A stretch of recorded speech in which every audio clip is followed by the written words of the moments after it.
Muy buenas tardes a todos. Le damos una cordial bienvenida a ser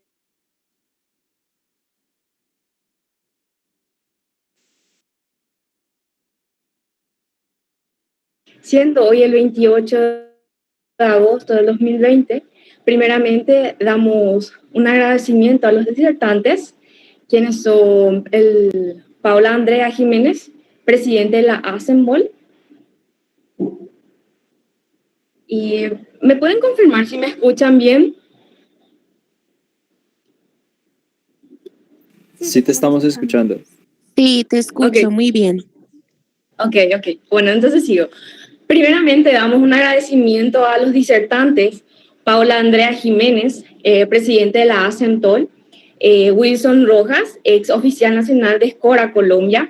También agradecemos a la ASEMTOL y a la OSEMSUR por su buena predisposición y un agradecimiento especial a Pinarelli Prieto Campos.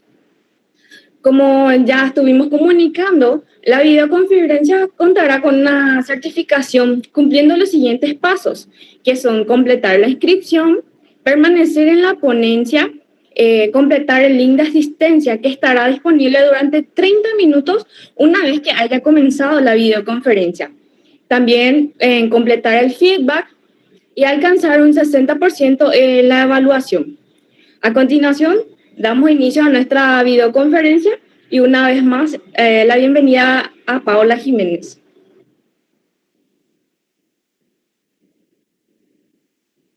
Bueno chicos, muy buenas tardes. Me presento nuevamente. Mi nombre es Paula Andrea Jiménez, soy estudiante de 10º semestre, 5º año de medicina de la Universidad del Tolima, presidente de ASEMTOL, y mi compañero Wilson. Will.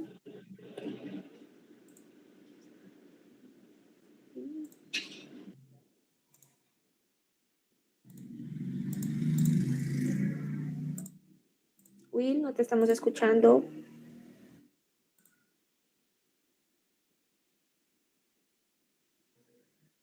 Creo que se le Hola, lo siento, tenía el micrófono apagado y estaba hablando solo. Hola, buenas tardes a todos y a todas. Ya como le dijo Pau, mi nombre es Wilson Rojas, soy estudiante de 10º semestre, soy ex oficial nacional de SCORA para ASEMCOL y actualmente me desempeño en el cargo de vicepresidente de la OSEMSUR.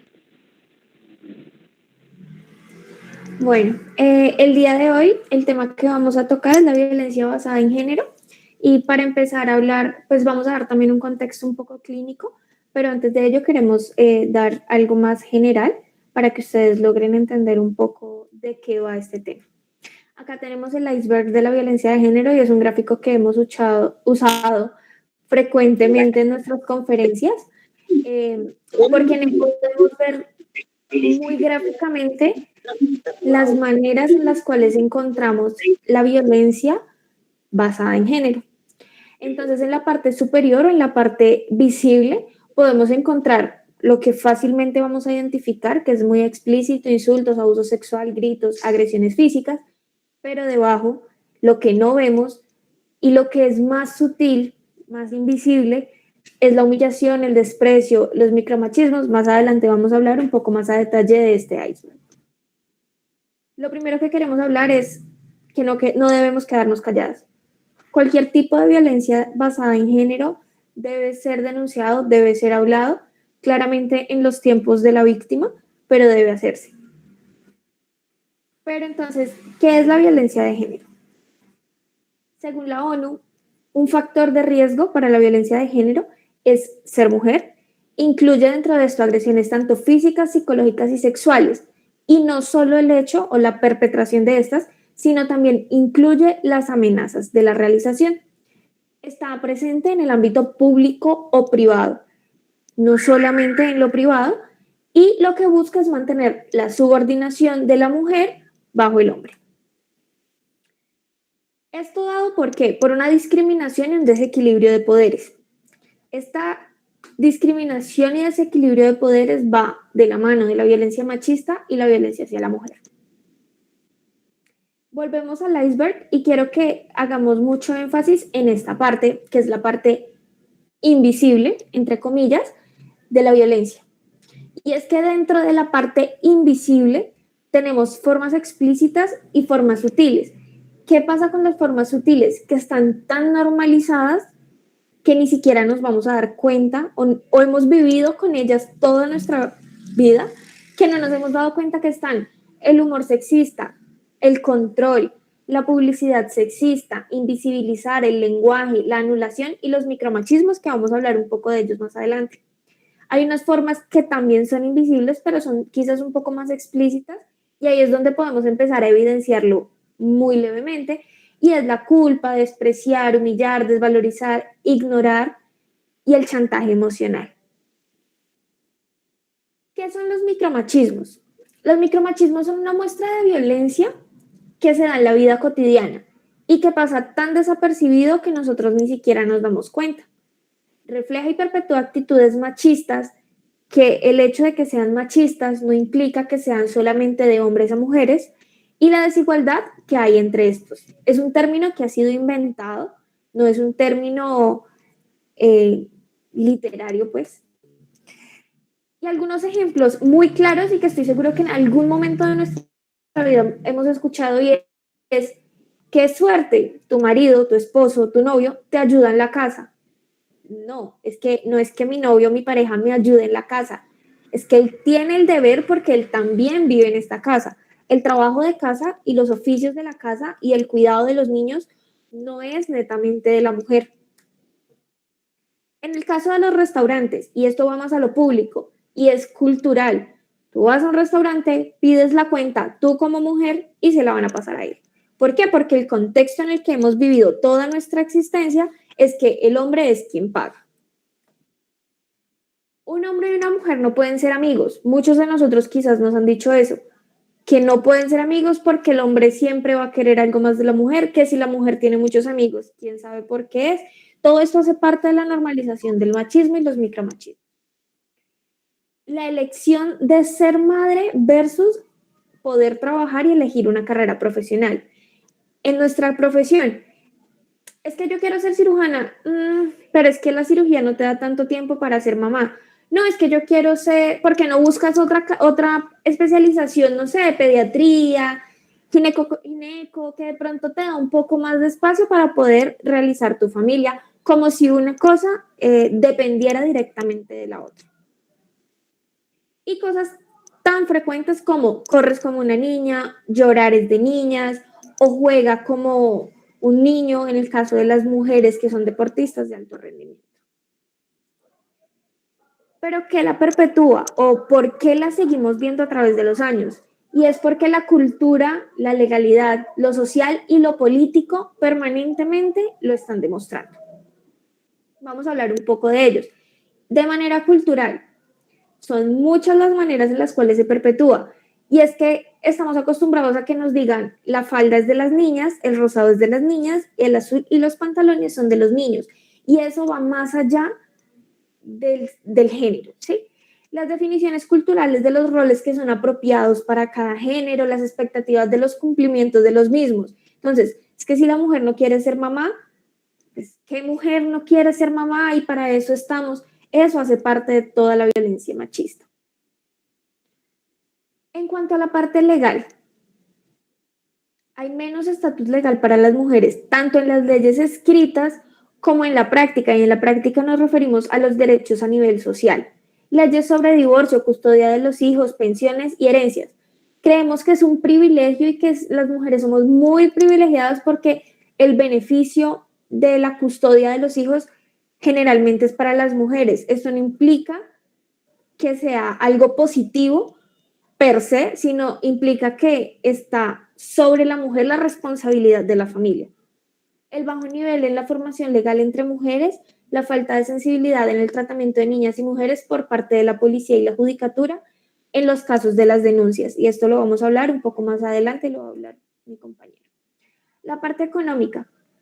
La dependencia económica es algo que hemos visto a través de los años. El acceso limitado tanto al dinero como a los estudios, como a los créditos.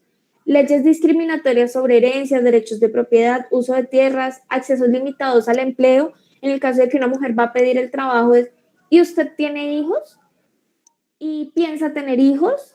y cuando van a hacer los exámenes de admisión para un trabajo, las pruebas de embarazo, porque es que una mujer no le sirve tanto a una empresa, porque si tiene licencia de maternidad son varios meses que son pagos extra, tiempo no trabajado y tienen que remunerarlo, entonces para las empresas, según ellos, no es viable, ¿sí? Y eso hace parte también de todo este mismo contexto. A nivel político, las mujeres no hemos sido representadas a nivel político y la poca representación que tenemos no es la más positiva. La política no se toma en serio la violencia. La política nos ha acostumbrado y nos ha enseñado que lo que pasa en casa se queda en casa, que los trapitos sucios se lavan en casa, es una frase muy dicha acá en Colombia, y es que si a la vecina le están pegando, pues allá ella porque es en su casa. Y el hecho de que aún hoy, siglo XXI, año 2020, todavía el Estado esté tan ligado a la religión. Acá podemos ver un gráfico similar al iceberg, pero es como por pasos. Inician con amenazas, ruptura de objetos, silencio, ironía, burla. Sigue con el empujón, agarrar a la fuerza. Pasa de ahí a bofetear, pinchar, dar patadas, jalar el cabello, morder, aislar, controlar. Ya son cosas más graves. Llegar a un punto de ahogar, agredir con objetos contundentes, violar, uso de armas, hasta que llegamos al punto final, al punto fatal, que es el feminicidio. Este gráfico me gusta mucho y me gusta traerlo a colación porque es muy frecuente y lo vemos siempre. Hay una tensión, la discusión, algo que me molestó a mí dentro de mi relación de pareja. Explotamos, peleamos, sucedió el punto de la violencia y después de esto llega la pareja y llega la luna de miel, ¿no? Después le llevó flores, le pidió disculpas, yo no soy así, fue el momento, tú me hiciste dar mal genio, tú hiciste que yo me sintiera ofendido y empieza ese círculo que va aumentando y cada vez que volvemos a pasar por los mismos puntos de tensión, explosión y luna de miel, se va aumentando y se va perpetrando la situación. ¿Y cómo se manifiesta? El maltrato psicológico, que es como uno de los puntos más, del inicio, de las primeras cosas que podemos encontrar, es el control y dominio, el chantaje emocional, las amenazas, el aislamiento y el abuso social. Ejemplos: insultos como eres una puta, eres una vagabunda, eres una prostituta. ¿Quién te va a querer con esa cara? ¿Quién te va a querer con esa ropa? Tú no vales para nada, o mejor te ignoro, o dejo de hablarle todo el día. Y acá traigo algo de estadísticas, y es que el 5% de los varones utiliza la descalificación de la apariencia física desde el primer momento. Ese porcentaje claramente va aumentando porque entre más aumenta la confianza, cambian las relaciones y cambian la manera en la que interactuamos. Entonces, ya ve que yo le puedo decir algo, entonces lo voy a hacer más seguido y ya cada vez de manera más despectiva. El abuso económico es mucho más conocido, es mucho más popular, y es que la pobreza tiene rostro de mujer. De los 1.300 millones de personas que viven en pobreza absoluta, el 70% son mujeres. El abuso ambiental es un abuso no tan frecuente, o al menos no tan nombrado, y es el hecho de perturbar el ambiente de la otra persona. Pongo el ejemplo. Yo mañana tengo un examen, tengo evaluación temprano o madrugo a trabajar y mi pareja le importa cero, prende el televisor a todo volumen, pone música, hace una fiesta, pasando por encima de mis necesidades, abusando del medio ambiente que compartimos. Y la violencia física, que es muchísimo más evidente, más gráfica, ya pasa de solamente ser algo que evidencia la pareja, que en muchos casos Antes también se puede ver a nivel social, pero en este punto ya va mucho más allá. Y la violencia sexual, que es un tema bastante extenso, es un tema del cual podríamos hablar toda una conferencia completa, que es, digamos, tiene muchos más temas densos que tocar. Pero quiero mencionar algo muy importante, y es que hasta 1989 la violación dentro del matrimonio no era considerado un delito. Es que sí, dentro de una pareja y dentro de un matrimonio, dentro de un noviazgo, puede haber violación, porque en el momento en el que yo no estoy segura de tener una relación en ese momento con mi pareja, no implica que yo tenga que hacerlo. Puede que ayer sí quisiera, pero ya hoy no quiero, nadie me puede obligar. Y en caso de que haya presión de por medio, implica una violación. Cada año 2 millones de niñas entre 5 y 15 años de edad son incorporadas al mercado comercial del sexo. Esas son cifras bastante perturbantes, diría yo. Aquí vamos a entrar a una parte de casos clínicos y te doy el espacio, Will.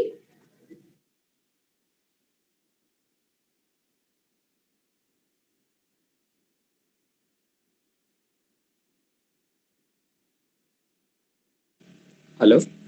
¿Me escuchan en este momento? Sí, ahí te escuchamos. Ok, perfecto. Listo.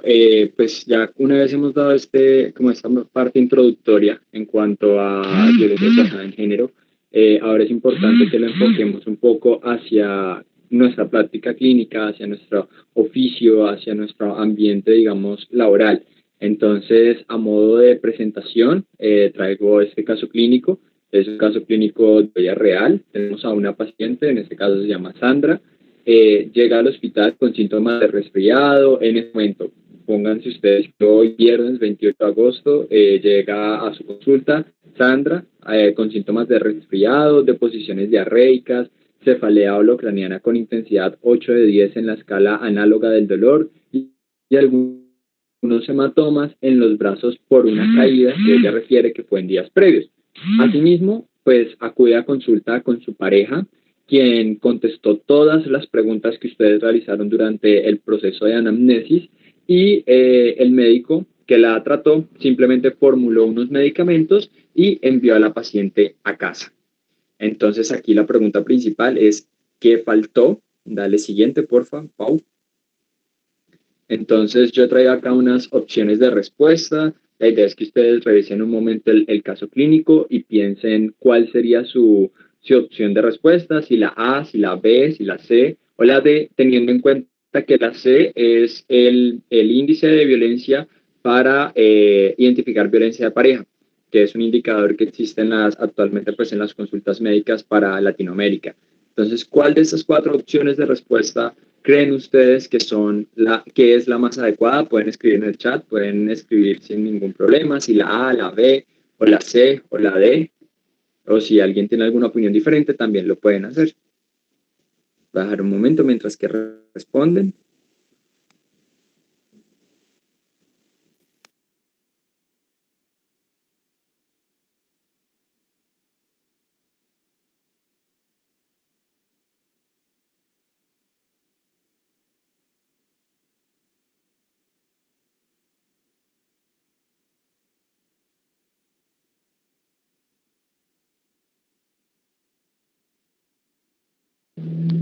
Ok, veo que hay muchas personas inclinadas hacia la B, hacia la C, sobre todo, y por ahí vi alguna respuesta hacia la D.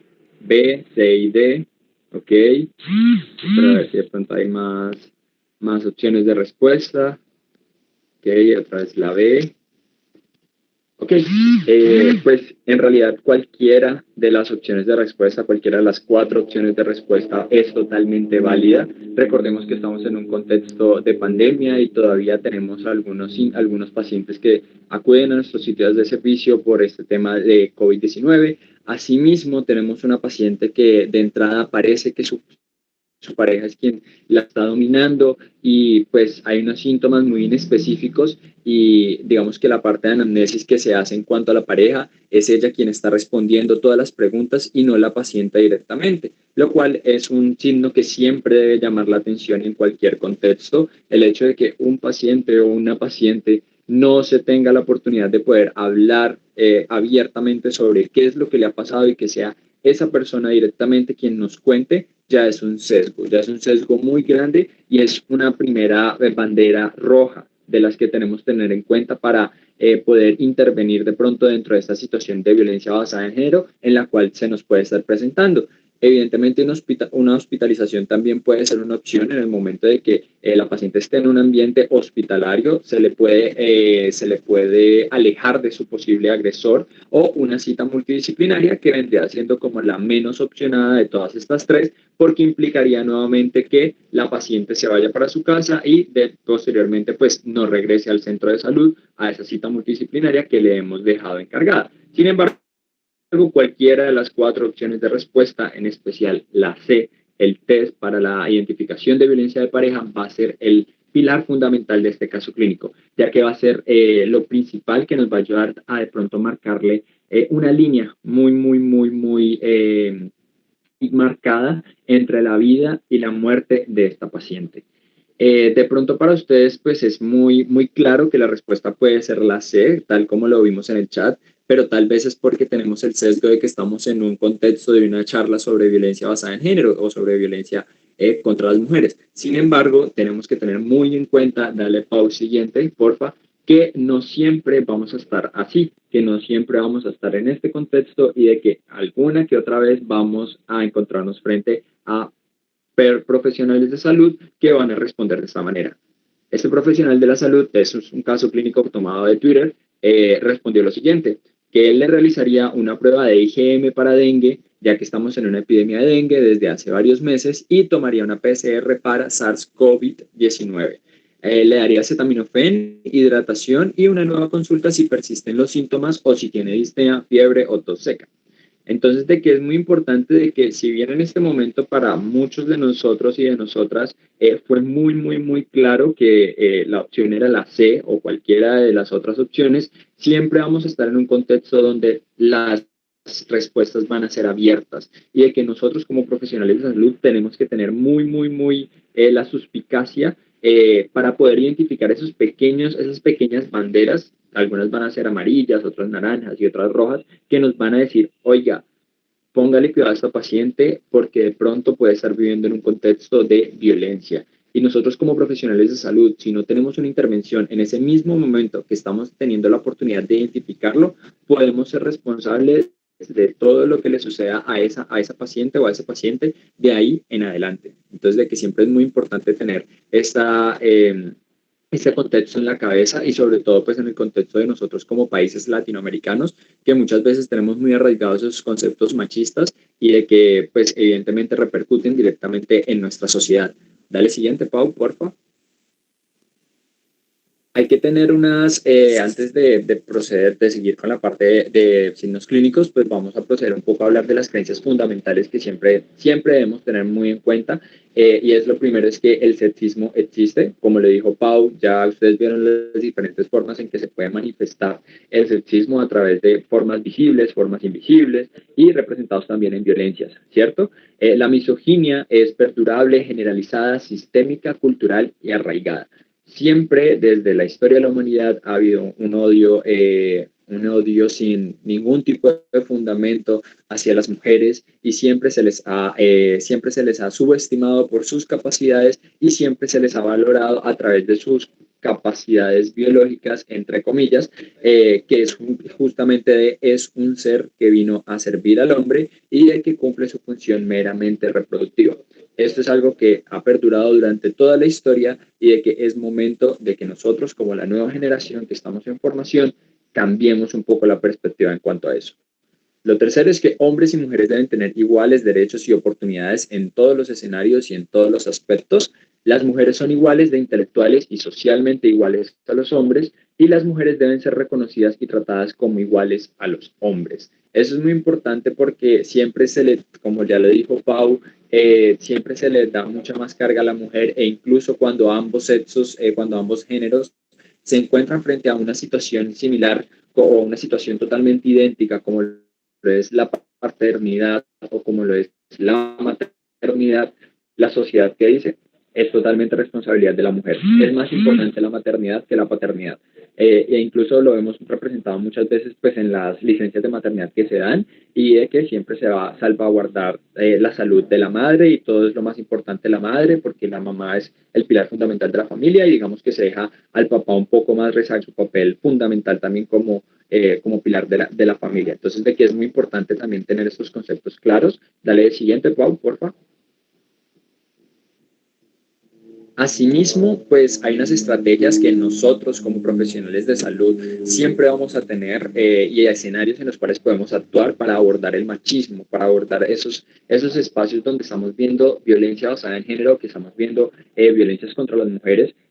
Siempre debemos desafiar las ideas de feminidad. No, lo femenino no es siempre lo rosado, lo femenino no es siempre las faldas, lo femenino no es siempre el maquillaje, sino que lo femenino va mucho más allá de eso y de que realmente es una construcción social y de que nosotros como parte de esta sociedad podemos aportar un poquito de nuestro granito de arena para desafiar mucho lo que realmente se considera como femenino y lo que se considera masculino, eso es lo que se considera no binario, mucho más allá de eso. Lo segundo es siempre tratar de eliminar el lenguaje sexista, el lenguaje transfóbico, homofóbico del vocabulario suyo y de sus personas. Yo sé que de pronto, bueno, yo tengo mi experiencia y Pau también de que nuestras prácticas han sido en un hospital público, en un hospital que llega cualquier cantidad de pacientes y nos llega el paciente que está muy lejos y que llegó remitido a nuestra ciudad y que también el paciente que está justamente en nuestra ciudad. Esto no nos exime de que en un momento dado podamos tener contacto con un paciente que su identidad sexual es diversa y de que nosotros como profesionales de salud debemos partir como de algo tan fundamental como lo de reconocer el pronombre de esa persona. Decirle ella o decirle él, de verdad que va a ser un pequeño cambio para todo lo que se viene y para todo el abordaje que le vamos a hacer. Asimismo, si vemos que algún compañero, alguna compañera, alguien de nuestro entorno está tratando de violentar o está utilizando este lenguaje peyorativo y tratando de atacar a otra persona, tratemos de corregirlo. O si no se puede corregir, al menos sembrar una pequeña reflexión para que la persona que lo está escuchando no se sienta tan mal, porque de verdad el lenguaje tiene un impacto tanto positivo como negativo. Y el hecho de tener un impacto negativo en un paciente puede ser fundamental a la hora de tener acceso a una información clínica completa o incluso a la hora de que la paciente o el paciente regrese a nuestra consulta médica.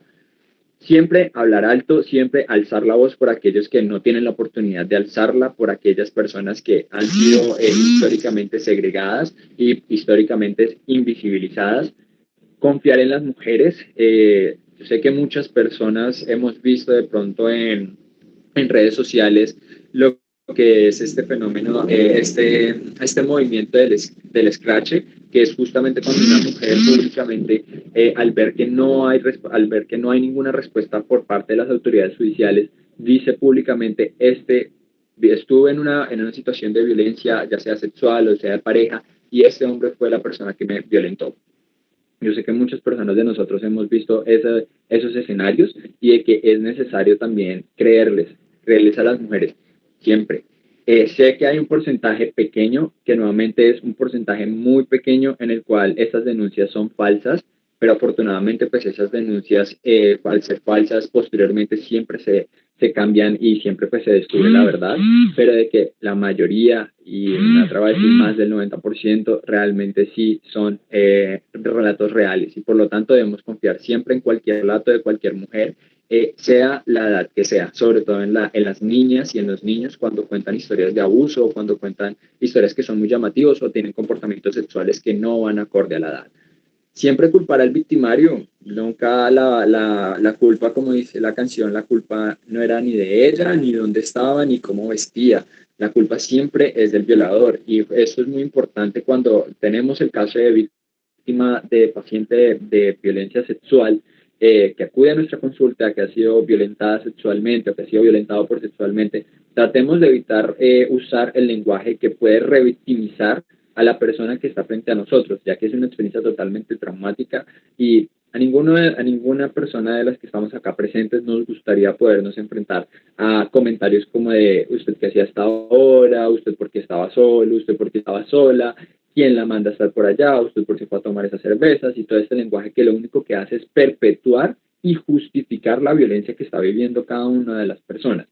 Erradicar la idea de que las mujeres siempre están para servir, cada ser es totalmente independiente y cada individuo tiene sus potestades y sus dimensiones que le permiten desarrollarse como persona y de que independientemente de si está con alguien o no, tiene valor solo por existir y solo por ser una persona.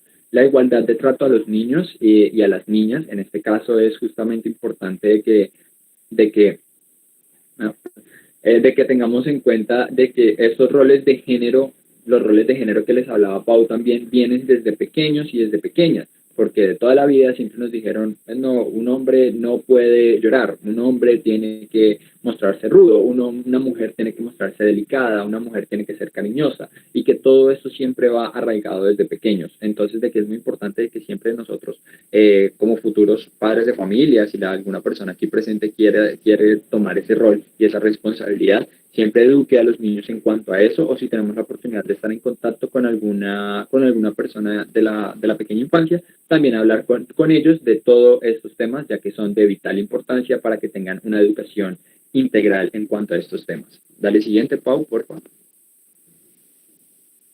Es importante que tengan en cuenta que el machismo mata. El machismo mata y no solamente mata a mujeres, también mata a personas trans, también mata a personas sexualmente diversas, también mata a niños, también mata a niñas. Dale siguiente, este es un caso de feminicidio que tuvimos acá en Colombia, de Rosa Elvira Celi. No pienso entrar en detalles en cómo fue la forma en que ella se violó toda su dignidad humana, pero digamos que dentro de las pesquisas y dentro de las búsquedas que hizo los entes autoritarios y judiciales de acá de Colombia, en un momento dado dijeron, y esto es de una entidad distrital, de una entidad estatal, donde decía que la culpa era de Rosa Elvira Celi por haber salido a tomarse unas cervezas con el hombre que posteriormente la asesinó. Eso fue algo que vino directamente del Estado colombiano y que posteriormente tuvieron que rectificarse porque evidentemente no tenía nada que ver el hecho de qué ropa usaba, por qué estaba con él, dónde estaba y a qué hora estaba, sino que lo realmente importante era que un hombre la había violado y la había asesinado. De verdad que los pormenores de este caso son atroces y posterior a esto se creó una ley de feminicidio acá en Colombia para poder identificar estos casos donde la dignidad de la mujer se violaba mucho más allá acerca de simplemente matarlas. Dale siguiente, Pau, por favor. Dale otra vez siguiente. Acá es importante hacer una pequeña distinción entre qué es violencia basada en género, que justamente las violencias basadas en género van más allá con los constructos sociales que tenemos en cuanto a nuestros roles de género, en cuanto a cómo la sociedad nos percibe y en cuanto a cómo la sociedad cree que nosotros deberíamos actuar en cuanto a eso. Es totalmente diferente y es muy, muy, muy apartado de la definición de las violencias contra las mujeres, que puede ser cualquier tipo de violencia, ejemplo, si una mujer va caminando y la roban o por intentarla atracar, le pegan un puño o la apuñalan, es totalmente diferente a unas violencias basadas en género, pero de que es importante hacer esta distinción entre ambos tipos de violencia. Asimismo, también es diferente la violencia intrafamiliar, aquellas violencias que ocurren dentro de la familia, como su nombre lo indica, y la violencia sexual, que también, pues, digamos que mayoritariamente afecta a las mujeres, sin embargo, pues no es exclusiva de ellas. Es importante que las violencias basadas en género muchas veces se creen que es lo mismo o que es igual a las violencias contra la mujer, y no, son dos términos totalmente diferentes. De las violencias basadas en género, como ya lo mencioné, afecta a las mujeres, afecta a las personas trans, afecta a las personas sexualmente diversas y afecta a las niñas. Entonces, de que esto es muy, muy importante hacer esta distinción la hace la Organización Mundial de la Salud, los Institutos Nacionales de Salud, y pues hay un artículo muy bueno, digamos que si alguien quiere investigar un poco más o profundizar sobre las violencias de género como un problema de salud pública, que es una lectura clave en la bioética, por si alguien lo quiere leer, también hay una profundización muy interesante en cuanto a eso. Dale siguiente, Pau. Una vez tenido claro estas definiciones, vamos a pasar al abordaje. ¿Qué podemos hacer nosotros en nuestra consulta médica para poder identificar estas violencias basadas en género? La OMS ha propuesto dos modelos de indagación, de búsqueda de estos casos. Lo primero es la indagación de rutina, que también es conocido como el examen de detección o examen de detección universal. En este se pregunta de manera, es decir, todo el tiempo, en todas las consultas, a todas las mujeres que se presentan en la atención médica acerca de la exposición a la violencia de pareja. Dale siguiente, Pau, por favor. Esto se hace a través de un tamizaje que se vuelve mucho más importante, sobre todo para el contexto mundial, ya que sabemos que uno de los objetivos de desarrollo sostenible que se ha propuesto el mundo para el 2030 es la disminución de la tasa de morbimortalidad materno-infantil. Entonces es muy importante que sobre todo en el contexto de una paciente embarazada, seamos mucho más agudos en cuanto a las preguntas que le debemos realizar y realizar cualquiera de estas tres preguntas. Es simplemente un tamizaje que se hace, que se le debe hacer a todas las mujeres embarazadas y que es más o menos lo que se busca con la indagación de rutina. Dale siguiente. En cuanto a la indagación clínica, que es el otro modelo que nos propone la OMS, también es conocido como la búsqueda de casos. Aquí lo que se hace es se pregunta a las mujeres que se presentan en entornos de atención médica sobre las condiciones clínicas directamente por las cuales les aquejan y su historial y la examinación del paciente. Digamos que es una indagación un poco más enfocada en cuanto a qué es lo que está, por qué síntomas o por qué consulta nuestra paciente, y a partir de eso desarrollamos una serie de preguntas para tratar de identificar y abordar una posible violencia basada en género. Dale siguiente. ¿Qué es la recomendación de la OMS? No realizar la indagación de rutina. La indagación de... Sí, dale la notica. Gracias.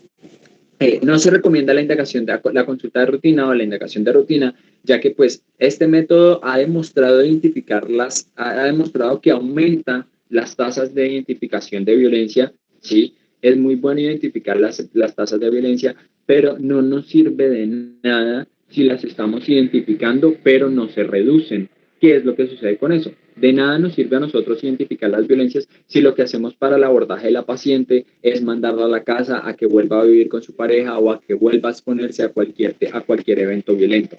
Dale siguiente, por favor. Entonces, con base a todo lo anterior, aquí pues hay una propuesta de unos signos clínicos que pueden ser llamativos para cualquier personal de salud.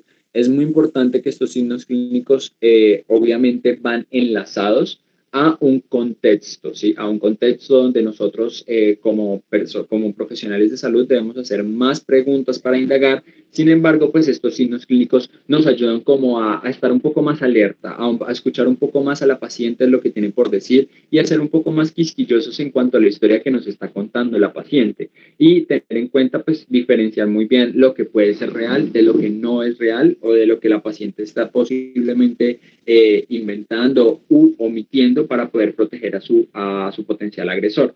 Lo primero, pues, es que los síntomas de depresión, los trastornos de sustancias psicoactivas o los desórdenes del sueño se han visto relacionados inespecíficamente con problemas también de violencia basada en género. El hecho de que una paciente consulte por suicidio o por autolesiones también pueden obedecer a que viven en un contexto de violencia o en un contexto hostil en el cual pues ella no soporta pues este contexto y prefiere simplemente atentar contra su propia vida o también pues tener ataques contra ella misma. Cualquier desorden o cualquier abuso de sustancias, adicción, ya sea alcohol, ya sea drogas, cigarrillo, todo ese tipo de cosas son importantes también tenerlo en cuenta. Los síntomas gastrointestinales inespecíficos que no tienen ninguna explicación, como lo veíamos en el caso que les presenté al principio. También síntomas reproductivos que no tienen ningún tipo de explicación, como lo puede ser el dolor pélvico, las disfunciones sexuales, el vaginismo. Es muy importante que el vaginismo, pues digamos que es una causa un poco psicológica, en la cual la mujer simplemente cierra sus paredes de la vagina, y entre las muchas causas que pueden tener los vaginismos pueden ser las experiencias traumáticas, que no es exclusiva, es decir, que no es que una mujer que tenga vaginismo siempre es porque tuvo una experiencia traumática, pero entre las causas cabe también contemplar esta posible opción, ya que pues muchas mujeres pueden estar sometidas a algún tipo de violencia sexual y posteriormente tener problemas.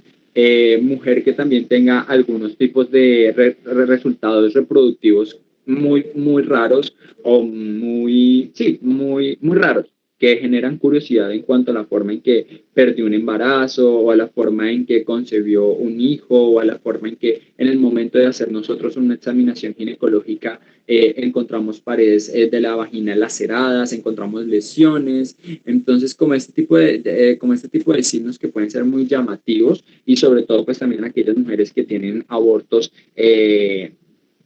espontáneos, entre comillas, de que no se explican por nada, por otras causas y de que posiblemente puede ser que la pareja la estaba golpeando y que por eso tuvo la pérdida del producto. Entonces también es muy importante, también los síntomas inespecíficos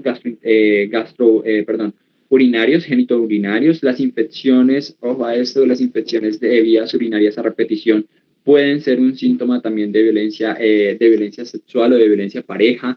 El sangrado frecuente, las infecciones de riñones, todos estos también pues, son signos llamativos. Recordemos que la violencia basada en género no solamente es algo físico, sino que también es algo psicológico y es algo sexual. Y en cuanto a esto, pues también hay muchos escritos y hay muchos autores científicos donde han investigado, donde han abordado mucho esta parte de violencia sexual relacionada con violencia basada en género y de que sabemos que pues, la anatomía genital femenina es mucho más predispuesta para adquirir cualquier tipo de infección. Esto sumado al riesgo que tienen también las mujeres de sufrir violencia sexual y de sufrir violencia física. Recordemos que la estadística es 1 de cada 3 mujeres vive violencia física a lo largo de toda su vida. Esto es una estadística bastante alta en cuanto a eso, entonces de que es muy importante siempre tener en cuenta esta parte de violencia basada en género y violencia sexual.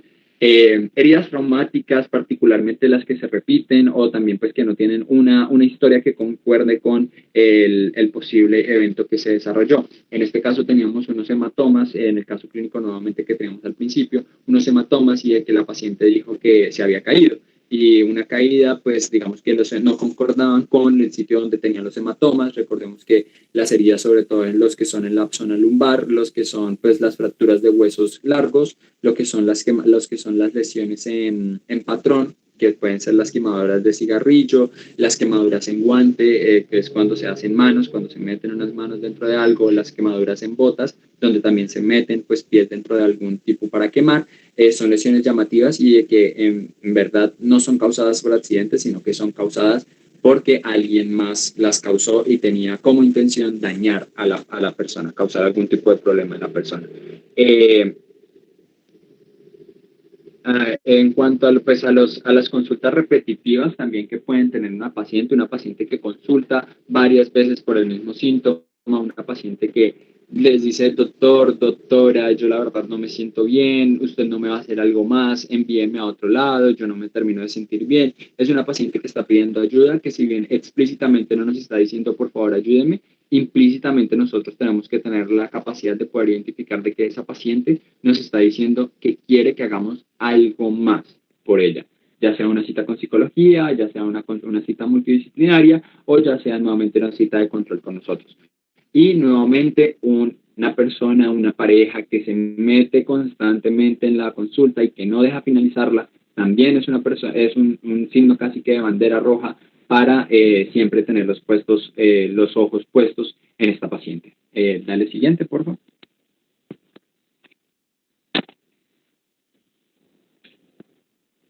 Pau.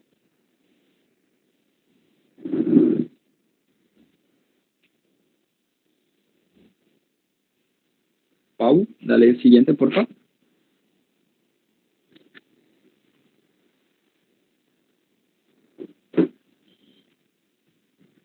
Ok. En cuanto, esto es no, dale anterior un momento, por favor.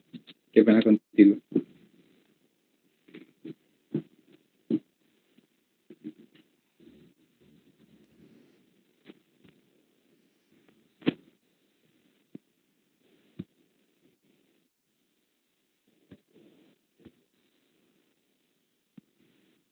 Dale, déjalo ahí.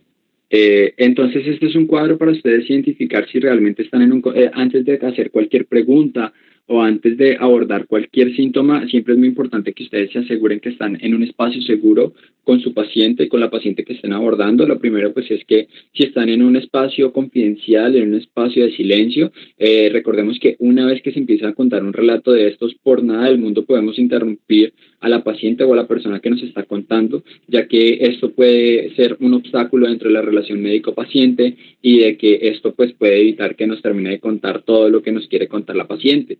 Asimismo, pues si hay algún familiar o alguna persona adicional presente con nuestra paciente, se debe decirle a la persona que se retire para tener un momento a solas. Y si estamos frente a un menor de edad o frente a una menor de edad, siempre es importante invitar a un personal de enfermería o a otro profesional de la salud que nos acompañe en el consultorio para poder hacer la indagación en cuanto a toda la historia clínica de la paciente.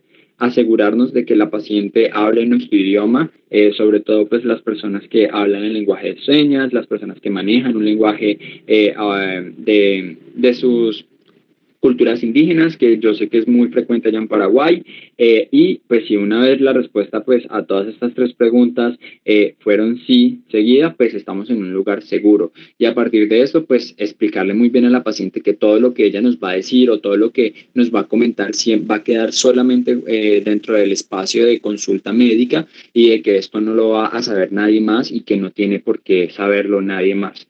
Y pues asegurando de que ella tenga la plena confianza para podernos contar, e incluso si es necesario pues que, ejemplo, muchas mujeres no se sienten del todo cómodas hablando o contando sus historias a un doctor o a un enfermero, pues invitemos a otra compañera con quien pueda de pronto empatizar mucho más y sea mucho más abierta en cuanto al relato. Lo más importante es que si tenemos alguna duda o si tenemos en serio alguna sensación de que algo está sucediendo en cuanto a violencia, no nos quedemos con esa duda, y es mejor pecar por exceso que por falta de hacer. Entonces, de que eso es muy importante. Dale siguiente, Pau, por favor.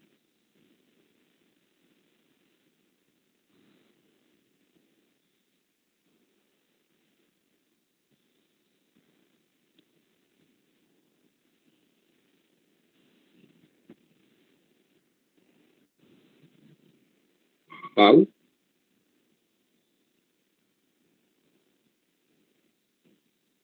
Creo que se trabó la pantalla. Ok. Por último, pues de parte de Paula y de parte mía, pues muchísimas gracias por la invitación, de que nuevamente nos queremos vivas, las queremos libres y las queremos sin miedo, y ni una menos en cualquier tipo de escenario. Muchísimas gracias. De nuevo, muchas gracias por la invitación, muchas gracias a IFMSA Paraguay por la invitación, y estamos abiertos pues a cualquier duda, comentario que tengan en cuanto a la charla. Muchas gracias.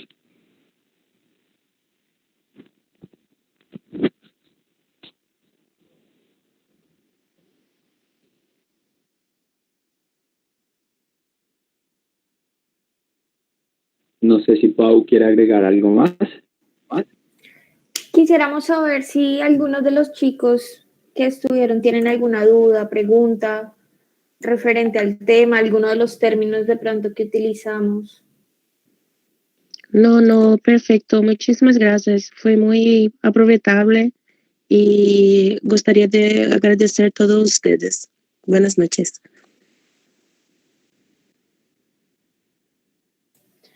Es con todo el gusto, es con mucho amor de parte de nosotros, es un tema que nos gusta bastante.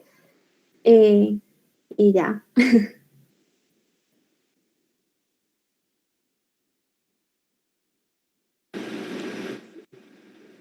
Sí, se puede observar que usted tiene mucha pasión por hablar al respecto de ese tema. Es muy importante. Muchísimas gracias mismo.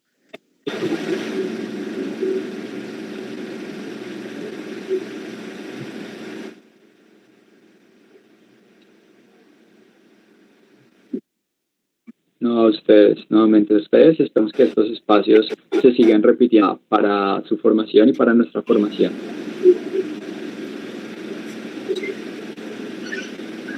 Ok. una vez más, agradecemos muchísimo a los disertantes y muchas gracias a cada uno por participar. Espero que les haya gustado y les haya sido de provecho. El link del feedback y la evaluación serán enviados al grupo del WhatsApp. El feedback estará disponible por 15 minutos y la evaluación estará disponible por 1 hora. Y no se olviden de seguirnos en nuestras redes sociales, la Instagram como SocIenUSCA, Facebook y YouTube, en el cual también el video estará disponible en YouTube esta noche. Muchísimas gracias a todos nuevamente y espero que tengan un